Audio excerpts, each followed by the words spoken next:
지금의 전라남도 완도군에 위치하고 있던 청해진은 드라마로도 제작이 되었던 것만큼 많은 분들이 알고 있으실 겁니다. 9세기경 해적이 들끓자 상업적 요충지인 청해에 해군 진을 설치하여 남해의 제해권을 보호하고 중국과 일본을 연결하는 중개무역으로 무역의 안정성을 높이는 역할을 했습니다. 특히 삼면이 바다로 둘러싸인 우리나라는 현재까지도 육로를 통한 무역보다는 해상을 통한 무역이 주가 되고 있는데요. 안전한 해상무역을 하기 위해서는 해적을 물리치는 것도 중요하지만 아무것도 보이지 않는 망망대해에서 정확한 항로로 이동하며 길을 잃지 않는 것도 정말 중요합니다. 그런데 전파통신이나 GPS와 같은 위성 항법장치가 없던 과거에는 어떻게 길을 찾아갈 수 있었을까요? 청해진을 거쳐 비교적 단거리 이동을 하던 통일신라시대의 해상무역은 그렇다 치고 대항해 시대가 시작된 이후 수천 킬로미터 이상의 먼 거리를 이동하던 당시 서양의 배들도 현재와 같은 장비들이 없던 것은 마찬가지인데 어떻게 길을 잃지 않고 항해를 할 수 있었을까요? 오늘 시간에는 나의 위치를 알고 목적지까지 알맞게 갈 수 있는 항법과 그 발전에 대해 한번 알아보겠습니다. 항법은 영어로 내비게이션이라 불리며 한자로는 배항해 법을 써서 바다 위의 배가 길을 찾는 방법으로 해석할 수 있지만 자동차, 선박, 항공기, 우주선 등 모든 탈 것을 어느 한 지점에서 다른 지점으로 도달할 수 있게 유도하는 방법을 말합니다. 현재와 같이 정확하고 다양한 항법 유도장치들이 존재하지 않던 과거의 바다는 두려움의 대상이었습니다. 단거리의 교역이 아닌 장거리의 교역을 배로 타고 움직이는 것은 굉장히 위험한 일이었고 길을 잃기 일쑤였죠. 하지만 위험하다고 육로로만 교역을 하기에는 한계가 있었고 점차 바다로 눈을 돌리게 되었습니다. 가장 기본적인 항법 중 하나는 바로 눈으로 확인을 하는 것입니다. 지문항법이라 불리는 이 방법은 눈으로 볼 수 있는 지상의 물표를 사용하여 자신의 위치를 파악하는 방법이죠. 가장 안전하고 정확한 방법이며 먼 거리의 항해가 아닌 주변의 지형 확인이 가능한 연안에서 사용이 되었습니다.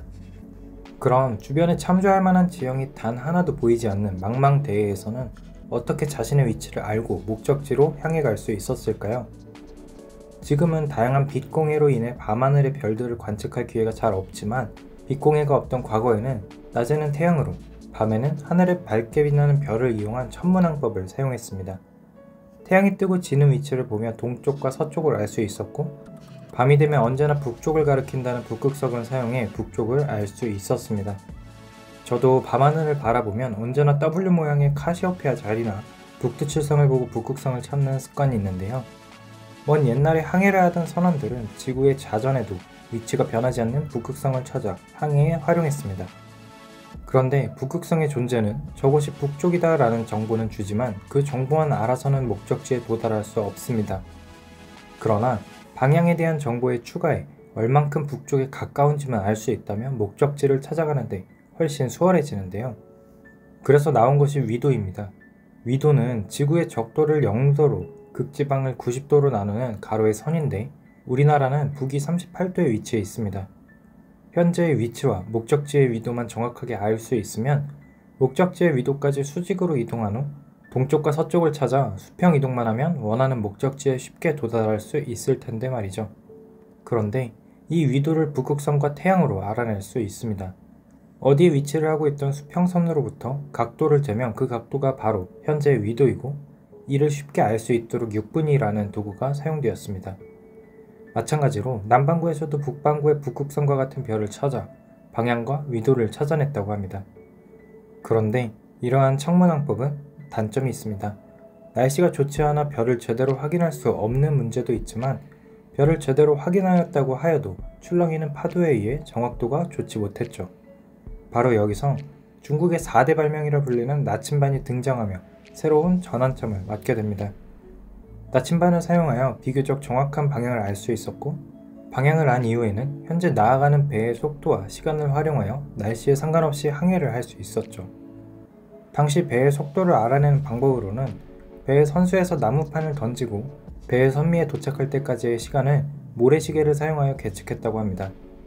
하지만 당시 나침반의 성능이 좋지 않았기 때문에 여전히 천문항법이 많이 사용이 되었죠. 이 천문항법은 고대서부터 사용된 굉장히 오래된 방법이지만 지구 밖의 고정된 물체를 기준으로 하기 때문에 정확한 방법이었습니다.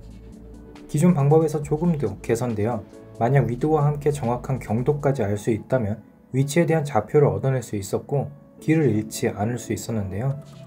하지만 위도와 달리 경도는 알아내기가 쉽지 않았습니다. 쉽지 않은 정도가 아니라 18세기 이전 기술로는 불가능에 가까웠습니다. 오죽하면 걸리버 여행기에 영생해야 누릴 수 있는 즐거움으로 영국 기관과 만병통치약의 발명, 그리고 경도를 알아내는 일을 적었을 정도로 당시 사람들이 꿈만 꾸던 바람이었죠. 경도를 알아내는 것이 어려운 이유는 지구가 자전을 하며 북극성과 같이 참조할 불변의 물체가 없다는 것 때문이었습니다. 지구가 만약 회전하지 않는다면 하늘의 별자리는 고정되어 있을 것이고, 목적지의 별자리 모습과 동일한 별자리 지도를 비교하며 찾아갈 수 있었겠지만, 지구는 시간당 15도씩 회전하기 때문에 시간에 따라 모든 지역에서 동일한 별자리를 볼 수 있어서 별자리로 위치를 알 수 없었습니다. 그럼 이 문제를 어떻게 해결했을까요? 지금까지 밤하늘을 바라보며 무엇이 보이는지에 집중을 하였지만, 시간당 15도씩 회전한다는 것을 바탕으로 언제 보이는지를 따져 경도를 알아낼 수 있었습니다. 따라서 언제라는 정확한 시간만 알아낸다면 기존 방법에 의해 얻은 위도와 함께 경도까지 알아낼 수 있었죠. 그래서 항해용 시계가 탄생하게 되었습니다. 물론 당시에도 충분한 정확도의 시계가 존재하였으나 항해의 다양한 환경에 부적합했고, 18세기 중반 존 해리슨에 의해 정밀한 항법용 시계가 개발되게 되었습니다. 그렇게 위도와 경도를 알게 된 이후 현재의 GPS가 상용화되기 이전까지 약 200여 년간 바다와 하늘에서 길을 잃지 않게 많은 도움을 주었죠. 물론 천문항법은 날씨나 파도에 따라 오차가 날 수가 있고 측정 후 계산을 해야 하기 때문에 비교적 오랜 시간과 전문 기술을 가진 항법사가 반드시 필요했습니다. 그래서 이를 개선하기 위해 현대에는 전파를 사용하는 전파항법과 위성항법이 사용되고 있죠. 전파항법은 다양한 방법들이 있지만 현재는 쌍곡선 항법 장치 중 대표적인 방법인 로란시 방식을 사용합니다. 쌍곡선 항법은 특정 송신 주기를 갖는 한 쌍의 송신국 전파의 도착 시간차를 구하면 수신자는 하나의 쌍곡선상에 있음을 알게 되고, 다른 한 쌍의 송신국에 의해 쌍곡선을 하나 더 얻을 수 있으면 그 교점으로 위치를 구하는 방법입니다. 쌍곡선은 보이는 것과 같은 곡선으로 두 점의 거리차가 일정한 곡선인데, 이론적으로 빛의 속도를 가지는 전파의 수신시간 차로 거리를 구하는 방법입니다. 기존 방법에 비하면 정말 획기적인 방법이지만 정확도 측면에서 95% 확률 분포로 460m 이상의 오차 범위를 가지고 있어 더 뛰어난 정확도를 보이는 위성항법이 현재는 더 많이 이용되고 있습니다. 위성항법도 마찬가지로 전파를 사용하며 3차원 공간상의 위성이 쏘는 신호로부터 도달 시간을 측정하여 위치를 알아내게 되는데요. 정확한 위치를 알기 위해서는 최소 4개의 위성의 신호를 받을 수 있어야 하는데, 그 이유는 위성이 쏜 전파가 같은 시간에 도달할 수 있는 곳이 여러 곳이기 때문입니다. 2개의 위성의 전파를 받는다면 2개의 구가 만나는 원이 모두 관측자의 위치가 될 수 있고, 3개의 위성일 땐 그 원과 구가 만나는 2개의 점이, 비로소 4개의 위성이 사용되어야 2점 중 하나의 점을 특정할 수 있어 3차원상의 한 점을 알아낼 수 있습니다. 이처럼 선조들의 안전한 이동을 위한 기술의 발달은 우리가 길을 잃지 않고 목적지를 더욱 쉽게 갈 수 있도록 만들어 주었습니다. 우리가 무심코 사용하던 위치 기술에도 오랜 발전의 결과물이 있었네요. 그럼 오늘 영상은 여기까지입니다. 다음번엔 더 흥미로운 영상으로 다시 찾아뵙겠습니다. 감사합니다.